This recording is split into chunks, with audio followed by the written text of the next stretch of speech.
Welcome back to our channel, where we provide helpful tips and tricks for Windows 10 users. In today's video, we'll guide you through the process of changing the My Computer icon on your desktop in Windows 10. Let's get started. Step 1.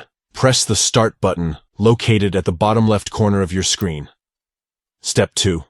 From the Start menu, navigate to Settings and click or tap on the Personalization icon. Step 3. On the left side of the Personalization settings, you'll find the option for Themes. Click or tap on it. Then, on the right side under Related Settings, click or tap on the Desktop Icon Settings link. Step 4. In the Desktop Icon Settings window that appears, you'll see a list of icons. Look for the This PC icon and select it by clicking or tapping on it. Next, click or tap on the Change Icon button. Step 5. A new window will open. Click or tap on the Browse button to navigate to the location where your desired icon file is stored.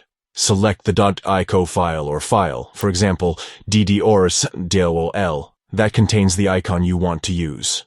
Once selected, click or tap on Open. Now, choose the specific icon you want from the available options and click or tap on OK. Step 6. To apply the changes, click or tap on the OK button in the Desktop Icon Settings window. By following these simple steps, you can easily customize the My Computer icon on your Windows 10 desktop to reflect your personal style or preference. If you found this video helpful, please give it a thumbs up and consider subscribing to our channel for more Windows 10 tutorials and tips. If you have any questions or suggestions, feel free to leave them in the comments below. Thanks for watching and stay tuned for more useful content.